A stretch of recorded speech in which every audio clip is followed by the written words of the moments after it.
caixão. Eu gostei dessa imagem desse caixão aí. Você gostou? Você é daqueles que, para morrer, já separou o tipo de caixão que você vai morrer? Eu me lembro que, acompanhando uma mulher que tinha um marido com câncer terminal, nós ficamos com ela um bom tempo esperando. O marido tinha um caroço aqui desse lado, né? E ele incorporava o rosto com o peito, assim, de tamanho era o caroço aqui no seu pescoço. E enfim, ele chegou a falecer. E ela não tinha família perto dela, então a casa pastoral era a família dela. E nós fomos com ela até o velório, a casa de velório, para escolher o caixão do marido. Pensa num dia esquisito. Entrar naquele lugar, alguém já foi na casa de velório onde você tem lá vários caixões, de vários preços, de vários tamanhos, né? Mas eu gostei mais desse aí, ó, Aninho. Tá aí, ó, revelado. Tem uma almofadinha, tem uma toalhinha, caso eu precise, toalhinha branca, não é? Um caixão de presença mesmo, né? Sei lá quanto que valeria um caixão desse para morrer, hein, Camargo? Mas eu não sei se é muito hábito teu pensar sobre a escolha desse caixão, né? A gente quer viver quanto mais tempo possível. E o que será que tem a ver esse caixão com a palavra de Deus? E ainda mais né? O nome Zé do Caixão. O Zé do Caixão desde os anos 80, 90, não sei se 70 também. Ele já é falecido, esse homem. É um personagem, né, de filme de terror brasileiro. Então, ele já era um terror em pessoa, né? Você olhava para ele, você tinha medo. As suas unhas eram sem cortar por anos, né? Então, eram todas enrugadas, assim, grandes. E ele era todo ovacionado por causa dos filmes de terror que ele fazia. Talvez eu e você sejamos, de alguma maneira, um Zé do Caixão. Não como aquele, mas talvez a nossa vida esteja bem próxima de ser um Zé do Caixão. E eu espero que você saia dessa condição hoje, no nome de Jesus. Então, abra comigo a palavra de Deus em João, capítulo 11, versículo 1. João, capítulo 11, versículo 1. Nós vamos ler na nova tradução da linguagem de hoje. Você que está nos acompanhando de vários lugares aí do Brasil, que Deus abençoe você, abençoe sua casa, te acompanhe nesse tempo de ministração. Não desperdice esse tempo, tá bom? Não fique com o celular aí, com o zap, nem jogando, não liga no Fantástico, espera para a gente assistir junto, enfim, fique focado aqui na palavra de Deus. Vamos lá? João capítulo 11, versículo 1 diz assim: um homem chamado Lázaro estava doente. Ele era do povoado de Betânia, onde Maria e a sua irmã Marta moravam. Esta Maria era a mesma que pôs perfume nos pés do Senhor Jesus e enxugou com seus cabelos. Era o irmão dela, Lázaro, que estava doente. As duas irmãs mandaram dizer a Jesus: Senhor, o meu querido irmão, o seu querido amigo Lázaro está doente. Quando Jesus recebeu a notícia, disse: o resultado final dessa doença não será para a morte. Vamos repetir essa frase? O resultado final desta doença não será para a morte. Isso está acontecendo para que Deus revele o seu poder glorioso. Vamos juntos? Isso está acontecendo para que se revele o poder de Deus glorioso. Se revele para que Deus revele o seu poder glorioso. E assim, por causa dessa doença, a natureza divina do Filho de Deus será revelada. Jesus amava muito Marta e a sua irmã e também a Lázaro. Porém, quando soube que Lázaro estava doente, ainda ficou 2 dias onde estava. Então disse aos seus discípulos: vamos voltar para a Judeia. Mas eles disseram: mestre, faz tão pouco tempo que o povo de lá queria matá-lo a pedradas e o Senhor quer voltar. Jesus respondeu: por acaso o dia não tem 12 horas? Se alguém anda de dia, não tropeça porque vê a luz deste mundo. Mas se anda na noite, tropeça porque nele não existe luz. Jesus disse isso e depois continuou: o nosso amigo Lázaro está dormindo, mas eu vou lá acordá-lo. Senhor, se ele está dormindo, isso quer dizer que ele vai ficar bom, disseram eles. Mas o que Jesus queria dizer é que Lázaro estava morto.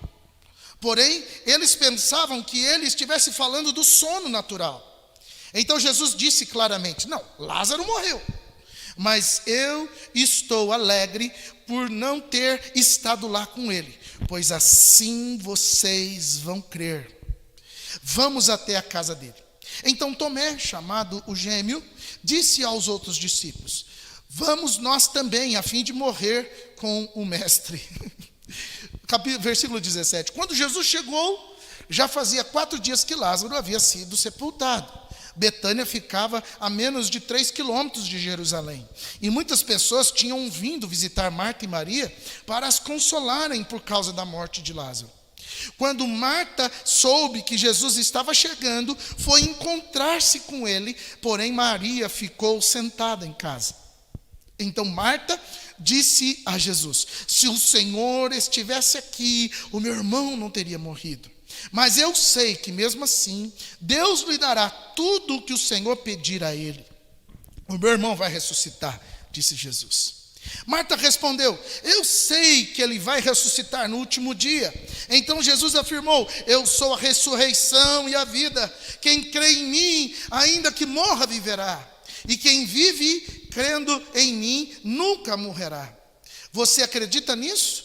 Sim, Senhor, disse ela. Eu creio que o Senhor é o Messias, o Filho de Deus, que devia vir ao mundo. Depois de dizer isto, Marta foi, chamou Maria, a sua irmã, e lhe disse em particular: o mestre chegou, está aguardando, chamando você. Quando Maria ouviu isso, levantou-se depressa e foi encontrar-se com Jesus, pois ele não tinha chegado ao povoado, mas ainda estava no lugar onde Marta o havia encontrado. As pessoas que estavam na casa de Maria, consolando-a, viram que ela se levantou e saiu depressa. Então foram atrás dela, pois pensavam que ela ia ao túmulo para chorar ali. Maria chegou ao lugar onde Jesus estava e logo que viu, caiu aos pés dele e disse: se o Senhor estivesse aqui, o meu irmão não teria morrido.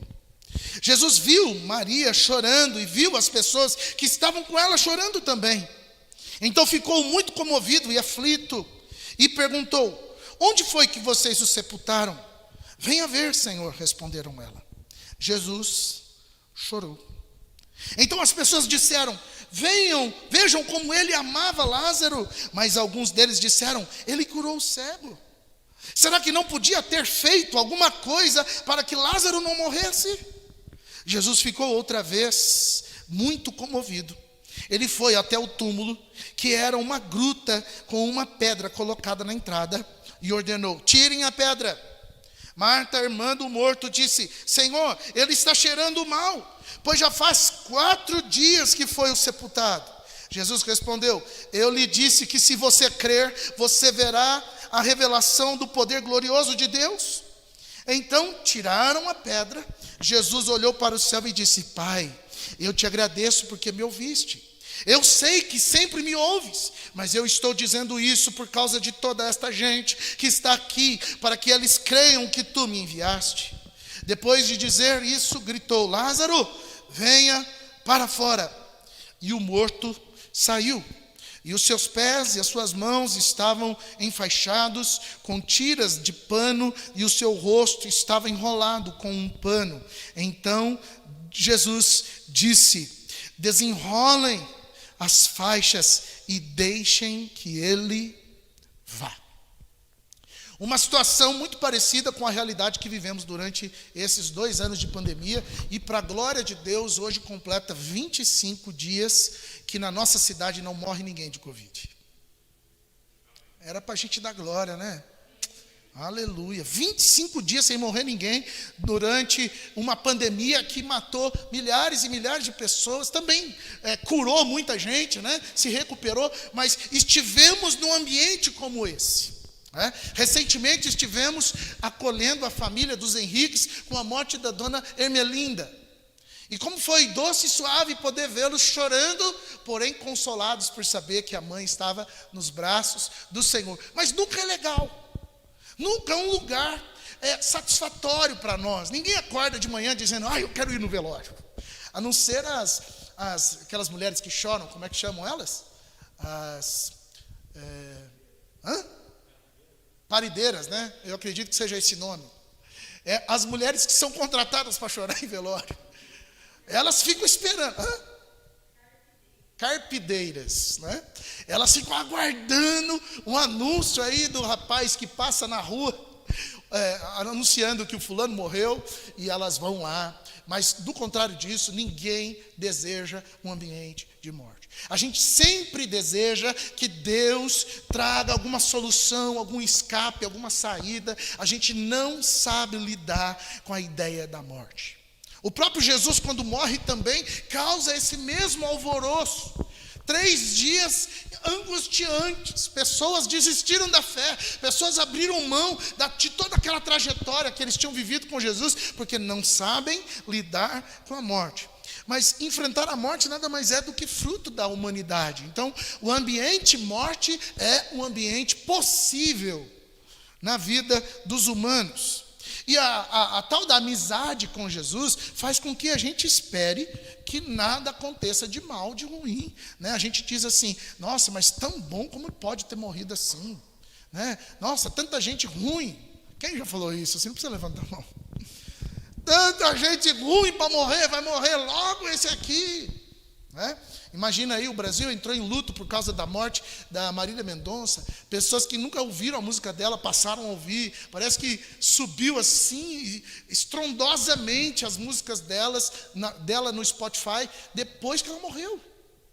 Mas ela já era estourada no Brasil, considerada a rainha da sofrência.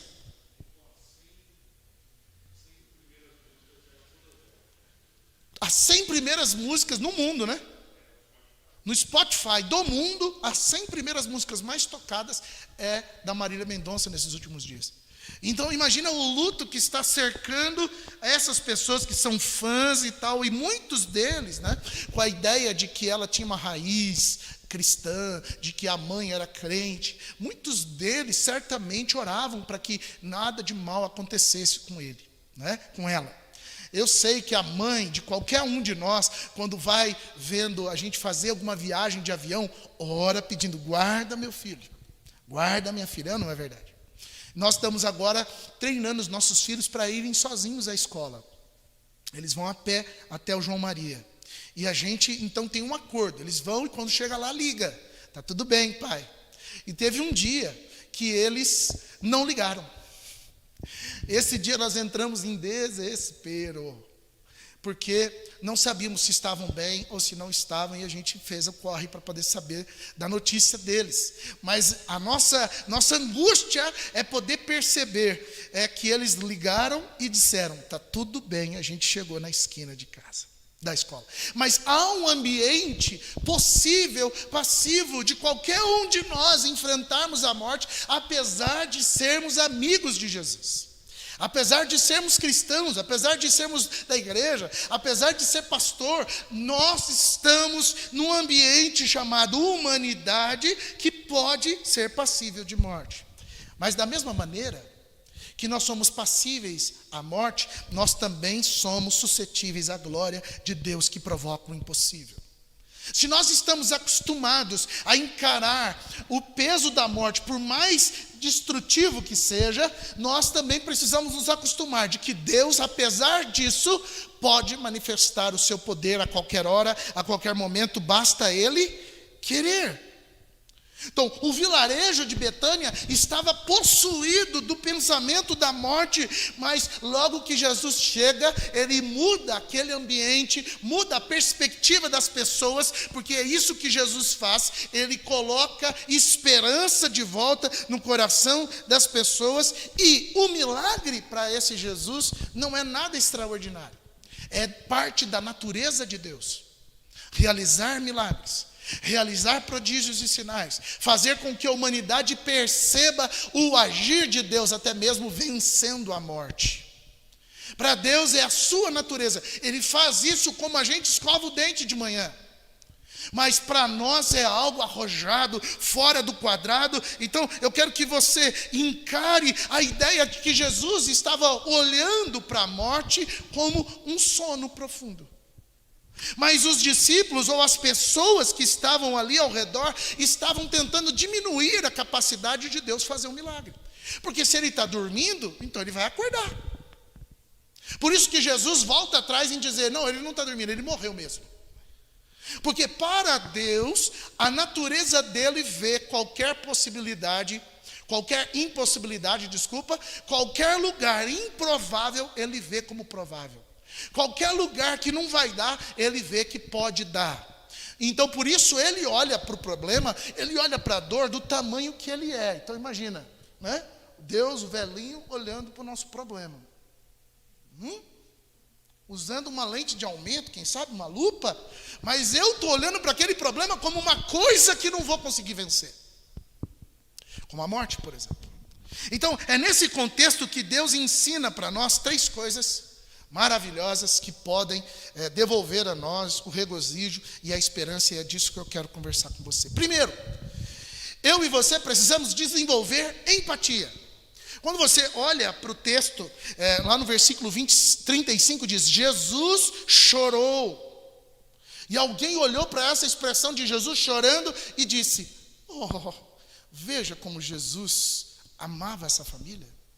E de fato, essa família se tornou um recôndito para Jesus. Eram os melhores amigos de Jesus. Eram pessoas comuns para a pessoa de Jesus, né? E ele, de fato, se sentiu parte daquela dor. E ele viveu a dor junto deles. Apesar de saber e ter dito outrora que o poder de Deus ia se manifestar.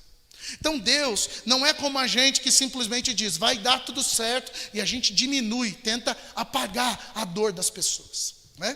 A gente foi no velório recentemente e uma das meninas, das netas, estava muito apavorada, porque conviveu com o avô, foi quem cuidou do avô, foi quem falava com o avô nos últimos minutos. Então ela estava inconsolável. E as pessoas estavam incontroláveis tentando fazer aquela menina parar de chorar. E eu tive que dizer para a família, gente, deixa ela chorar. Por que ela está chorando? Porque uma pessoa extremamente importante para ela morreu. Então deixa ela chorar, qual que é o problema? Então nós temos essa mania de muitas vezes olhar para a dor do outro e dizer, não, seja forte, você vai ter que superar isso aí. Não, você tem mais um tanto de gente para cuidar, né? Não chora não, você tem que engolir esse choro. Quando na verdade Jesus, apesar de saber que ele tem poder para enxugar do rosto toda lágrima, ele também chora com a gente. Como é bom saber que eu tenho um Deus que não julga quando eu estou olhando para a circunstância e me abalando por ela. Sabe, Jesus não é o ser que quando eu sigo ele, eu me torno congelado. Eu me torno um invencível, um imbatível. Nenhum sentimento me pega, nenhuma reação negativa me domina. Não, Jesus é o cara que ensina a gente no meio das dores e das lutas que ele também sente com a gente. É desse ambiente que a gente vai conhecer a palavra compaixão. Né? A gente muitas vezes tem algum tipo de dó de algum miserável, né? Mas Jesus tem compaixão. Jesus tem misericórdia. O problema da humanidade é a ausência de misericórdia. Você acredita que teve gente falando aí que já tinha foto da Marília Mendonça no IML? Eu acredito. Que algum ser humano possa ter feito. Alguém foi no IML alguma vez na vida? Gente, é a coisa mais horrenda do mundo. Você entra lá, você vê mangueira com água esguichada.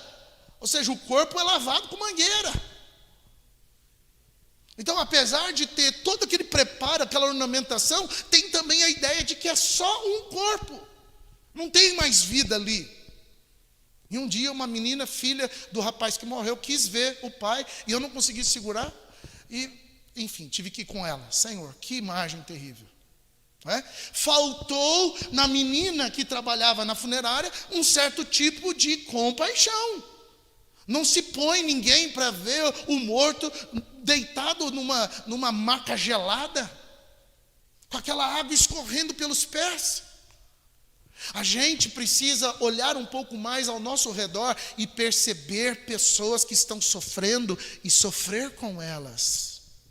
Jesus enche o seu coração de vigor para que você seja o vigor andando no sofrimento com as pessoas. Você tem amigos, você tem amigas, você tem parentes. Eu e você temos gente que convive conosco o tempo todo e que elas estão em desespero. E nós somos só mais um que diz: meus sentimentos, meu sentimento. Eu acho interessante, no grupo dos pastores da 5ª região, alguém fala que o fulano morreu e a família do fulano não está no grupo. Mas enche de mensagem, dizendo: meus sentimentos, meu sentimento. Não falou nem para a família do morto. Não prestou nem para poder abraçar, para poder expressar o sentimento de que, olha, eu estou aqui me compadecendo de você.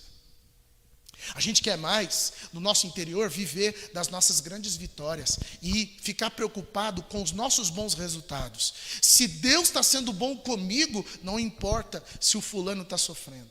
Não importa se o Beltrano está com dor. Eu não tenho essa visão de olhar para alguém e perceber: fulano não está bem. Eu olho no fundo do olho dele e eu reparo: não está legal. Então o que eu vou fazer? Eu vou ficar fingindo que não está acontecendo nada? Eu contei de manhã, vou contar de novo. Eu depois de alguns anos, eu insisto hoje em perguntar para alguém: está tudo bem?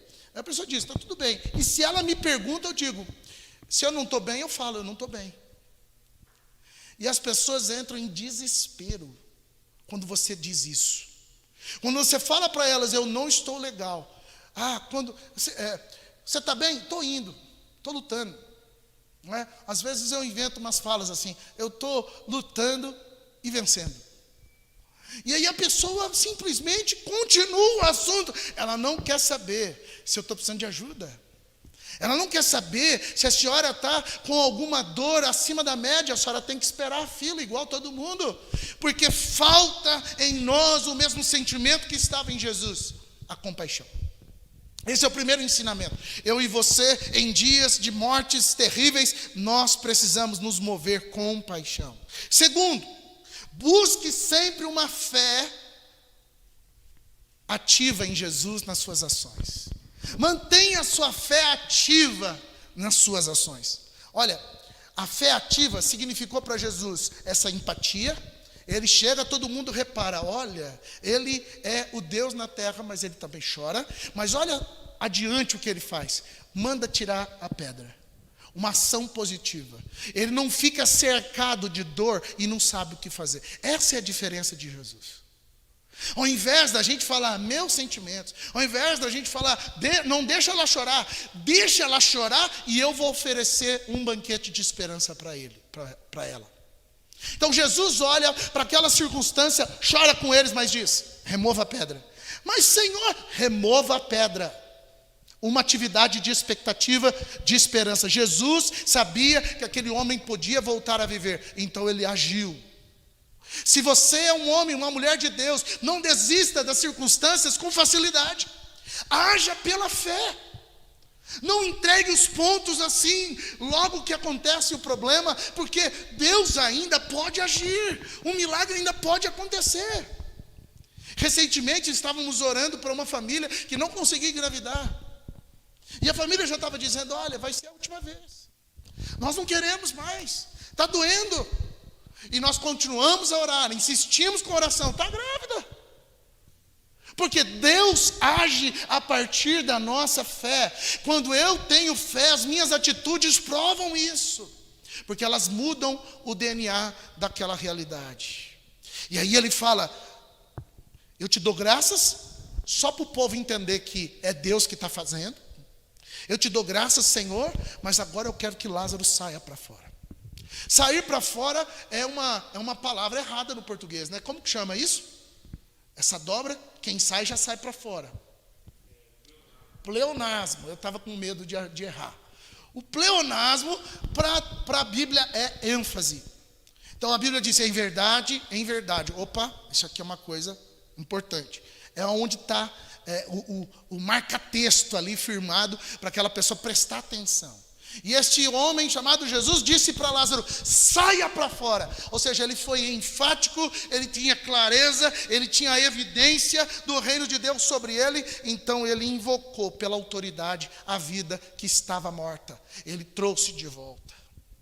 E aí ele reorganiza aquele ambiente. Ao invés daquele povo, ao invés de Betânia ficar cercado do luto, e o prefeito do vilarejo declarar luto de 7 dias, a partir de agora, Jesus estava mandando eles tirarem as ataduras, dar um banho naquele homem, porque aquele que estava morto voltou a viver. Olha como Jesus faz.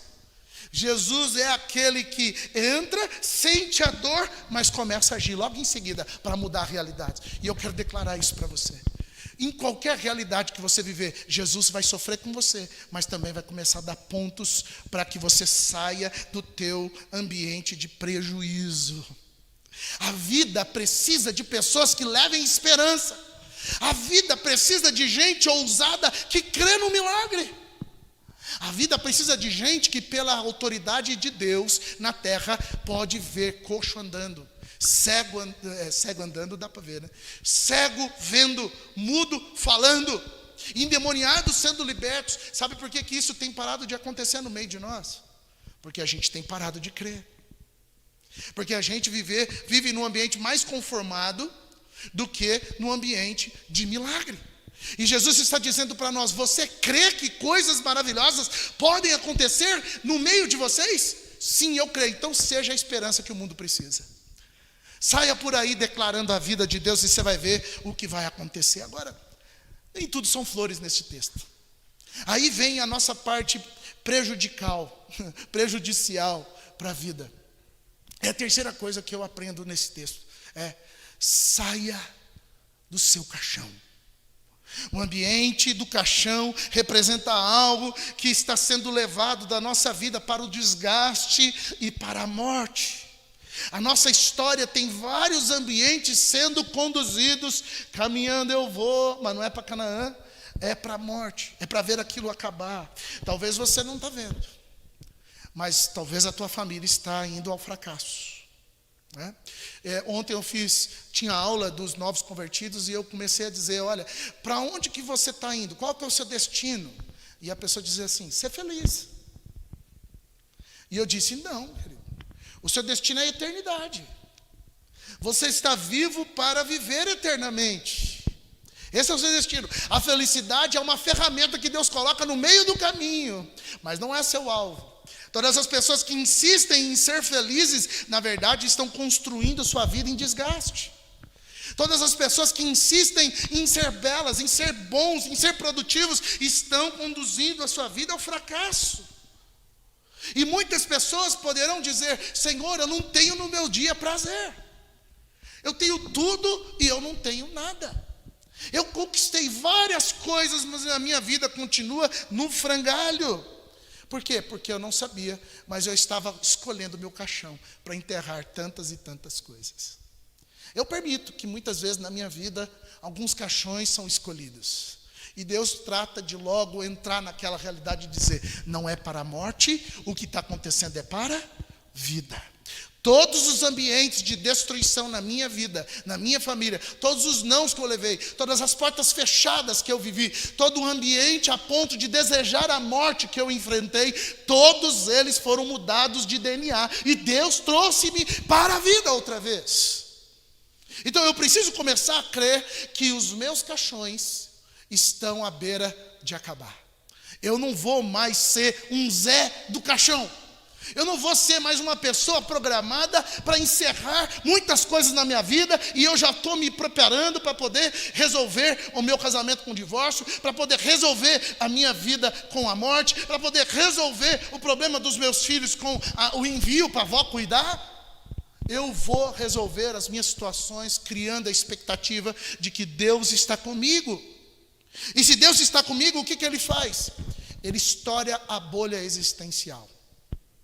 O nosso caixão está sendo produzido por causa da bolha que a gente estabelece para se proteger, do avatar que a gente constrói para ser aceito.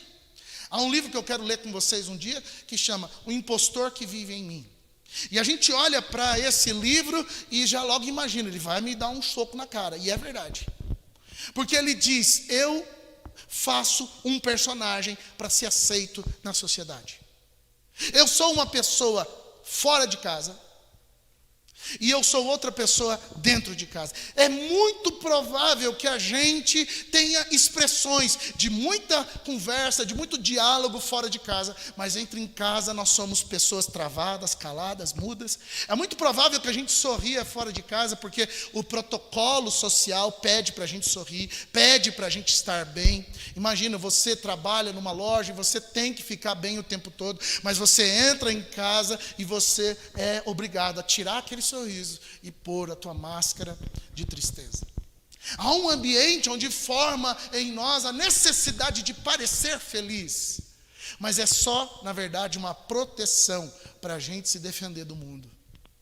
Porque se o mundo souber quem nós somos de verdade, o mundo vai nos pisotear, o mundo não vai me amar, o mundo não vai querer me aceitar. Se eu não me vender de maneira positiva, a síndrome da entrevista de emprego, né? Todo mundo tem essa síndrome. Ninguém chega na entrevista de emprego e diz, eu costumo de vez em quando a ficar atrasado, chegar atrasado. Né? Alguém fala isso na entrevista de emprego? Na entrevista de emprego a gente fala assim, olha, é que eu tenho um nervo ciático que todo mês inflama e eu fico 15 dias afastado. Em todo o trabalho eu fico muito tempo afastado. A gente não fala essas coisas. Por quê? Porque a gente quer vender a imagem do perfeito. Uma bolha que faz a gente parecer, mas não ser. Isso está te levando para o caixão. Isso faz de você um Zé do caixão. Uma pessoa que está tentando só se proteger. Enquanto que Deus é a tua segurança, enquanto que Deus é o teu abrigo, enquanto que Deus te leva a pastos verdejantes, Ele guia mansamente a águas de descanso. Desde que você está passando pelo vale da sombra da morte, você não tem medo, porque logo o cajado e a vara do Senhor te consola. A segurança do cristão não é os seus pés atrás. A segurança do cristão é saber que ainda que você tropece, Ele vai te estender a mão. Pastor, mas eu não sou bobo, as pessoas estão me prejudicando. Querido, pôr o pé atrás é um equívoco. Eu preciso fazer como Deus, porque a gente ora dizendo, perdoa os meus pecados como eu perdoo. E se a gente põe o pé atrás é porque a gente não sabe perdoar. Então eu preciso estar pronto para me jogar em todo momento. Mas pastor, eu já errei tanto, eu já caí tanto. Mas chegou a hora de você permitir que a segurança de Deus, enquanto você cai, permita você conhecer o poder da mão poderosa te sustentando. Tem muita gente que não consegue viver a mão poderosa te sustentando, porque é um Zé do caixão. Gosta de viver perigosamente, gosta de dar espaço para um ambiente frio, para um ambiente distante, calculista, mas não prova, não experimenta do milagre que Deus é capaz de produzir. Ô Zé do caixão, abra a mão dessa bolha. Para de fingir, para de parecer, para de construir uma imagem a teu respeito. Seja você mesmo. E se o mundo não gostar, Deus já gostou. Se a coisa que está errada dentro da sua vida, ela só vai mudar quando aparecer, querido. Quando for revelado, enquanto isso está escondido. Está camuflado, tira daí, Zé do caixão. Porque você está levando a tua vida à morte e talvez não tenha saída. Quando eu olho para a figura do caixão, eu vou lembrar de uma segunda coisa. É que eu estou indo no caminho do Zé do caixão quando há ausência de coragem em romper com a incredulidade. Querido, teve um dia que eu fui no velório, já contei isso para vocês. Uma menina chamada Bianca, ela tinha 10 anos de idade, morreu de câncer. O desespero daquela família, eu estava ali na ponta ali da cabecinha dela, o caixão todo branco, e eu disse para a moça que me levou, você crê que Jesus pode ressuscitar ela? Creio. Deu 5 tipos de medo, 4 tipos de tremedeira, E depois que passou tudo isso, a gente começou a orar. Senhor, ressuscita essa menina.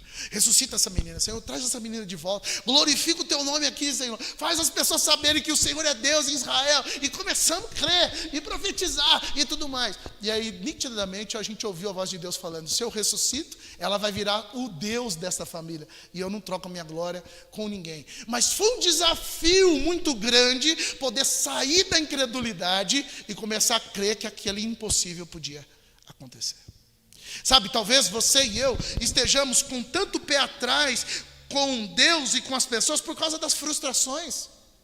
E eu tenho razão, você tem razão de andar meio veaco.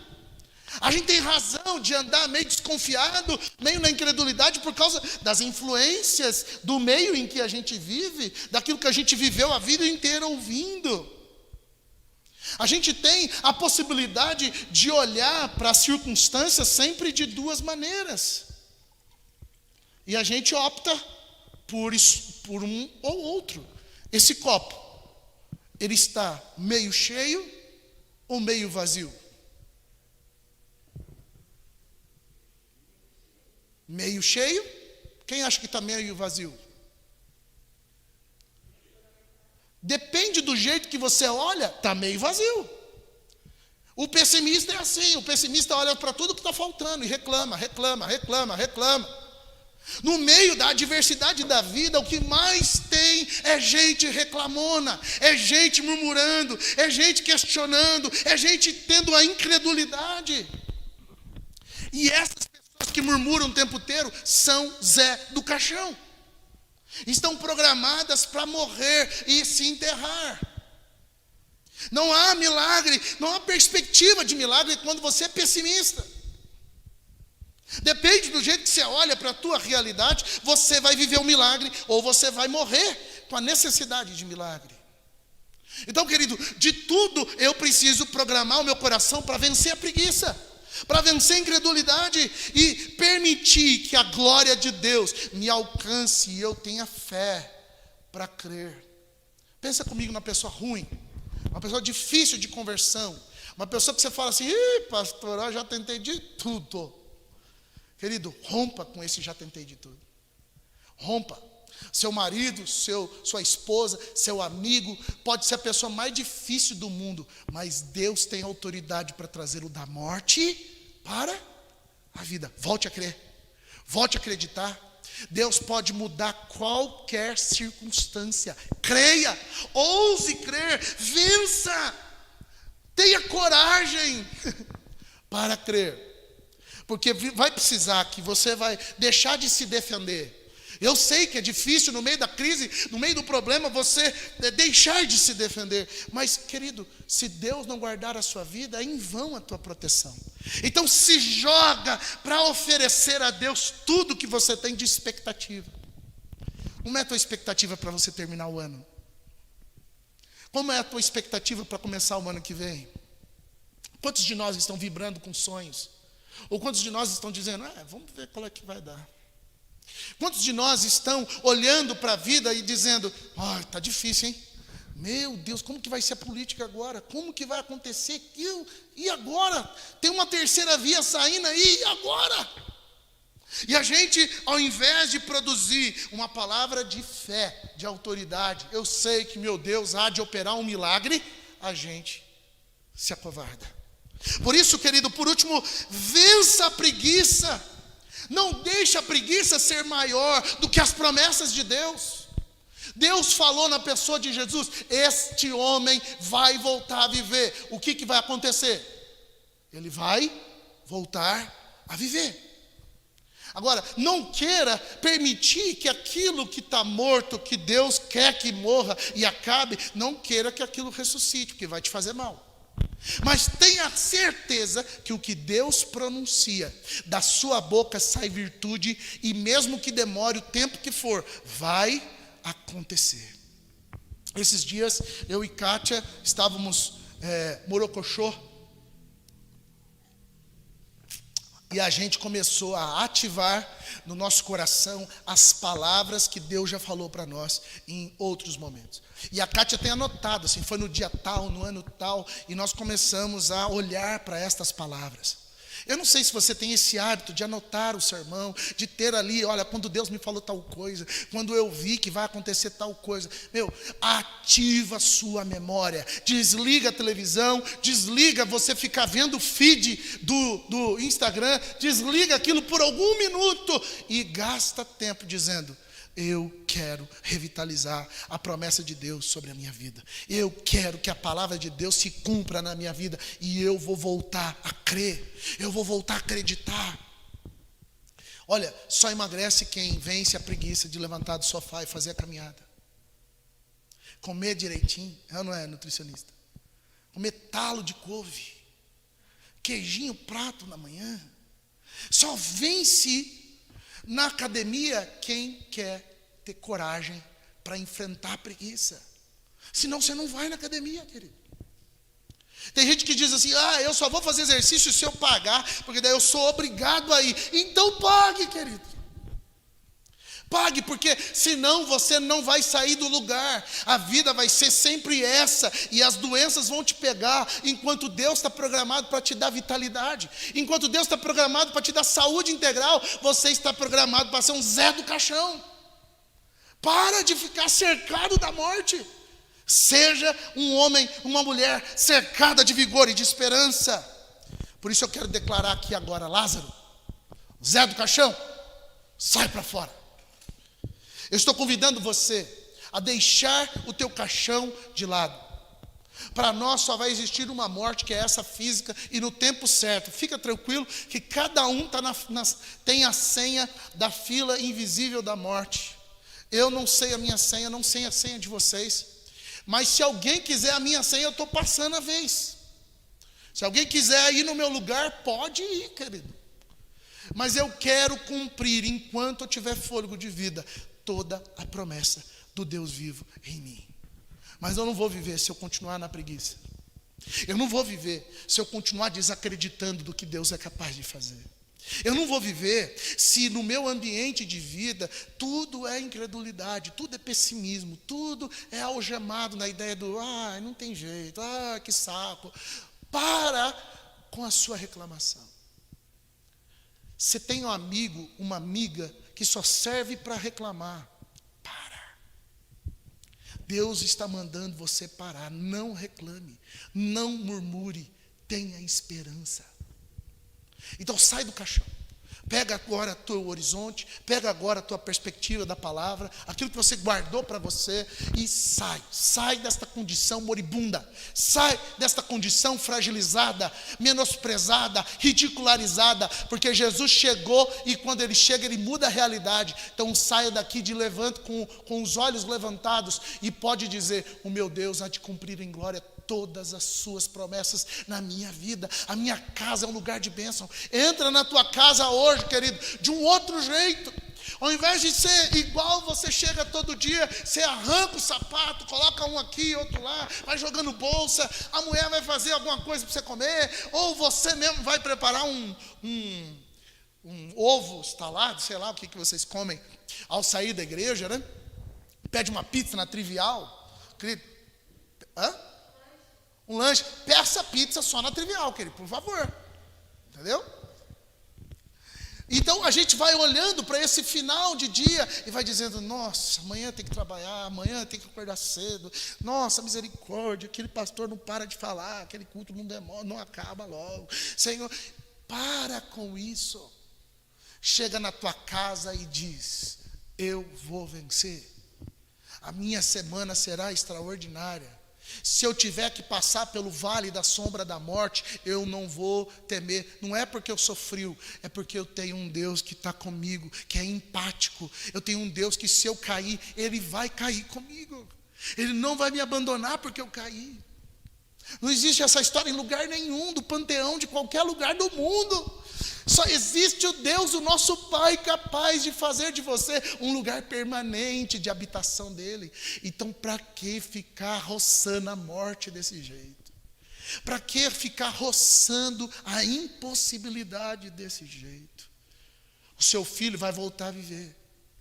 Nós estamos orando aqui pelo filho da Inês. Vai voltar a viver. Aquele menino vai ser um instrumento poderoso na mão do Senhor. Ai, pastor, lá é difícil. Nossa, nós já tentamos de tudo. Quem tentou de tudo? O nosso Deus, enquanto Ele não vê a vida, Ele não faz de tudo. O tudo de Deus é fazer a vida voltar. E enquanto a vida não volta, Ele não fez tudo. Então pode ser que eu já insisti de várias maneiras. Não insista mais dessas. Insista com aquelas que Deus está te falando. Mas você só escuta reclamação. Você está possuído de murmuração. Você só vê aquele ambiente te ridicularizando, te menosprezando. Está na hora de você deixar de ser Zé do Caixão. E está na hora de você voltar a viver. Então fecha os seus olhos agora, por favor. E infelizmente, eu já perdi muito tempo na minha vida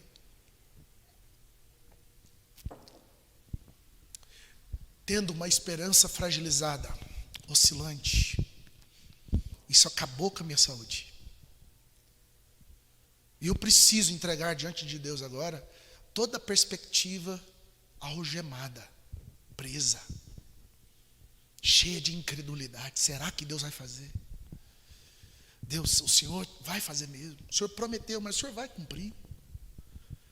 Querido, eu estou colocando agora, estou abrindo para você o que eu estou colocando diante de Deus.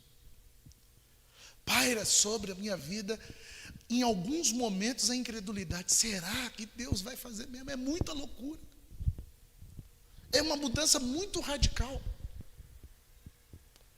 Mas para eu me animar outra vez, eu estou fortalecido pela presença do meu Deus, dizendo: outrora eu não tinha falado que se você crer, você vai ver a glória de Deus.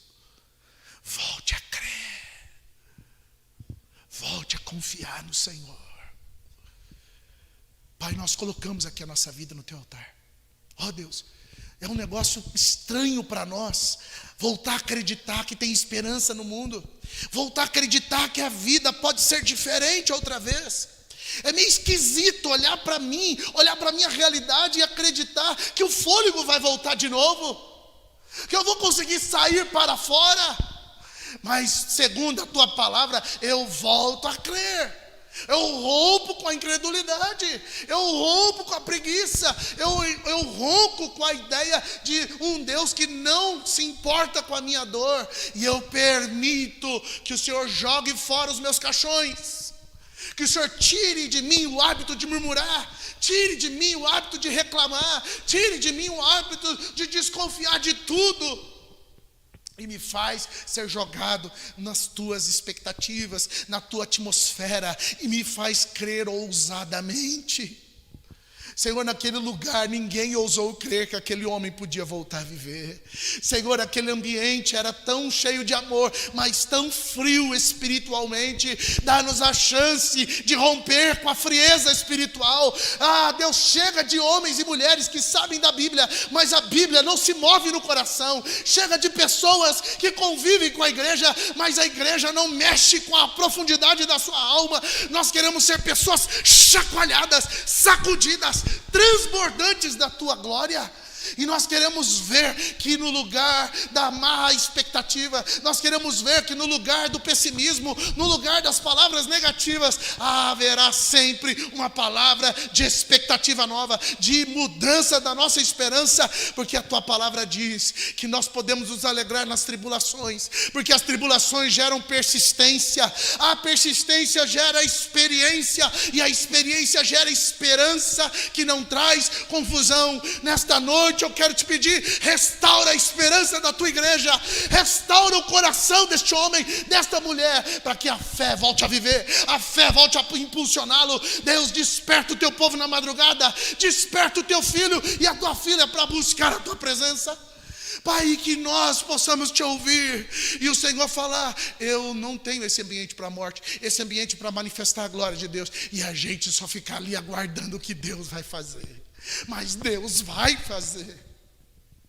Deus, nós queremos entregar aqui o peso das frustrações, de quantas vezes nós criamos expectativas erradas, de quantas vezes nós confiamos, ó Deus, que o Senhor faria daquele jeito, o Senhor fez de outro jeito.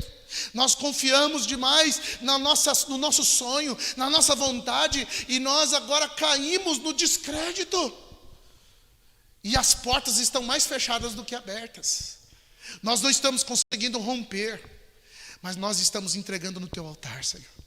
Nós não vamos sair daqui do mesmo jeito. Nós não vamos sair daqui sem um horizonte novo.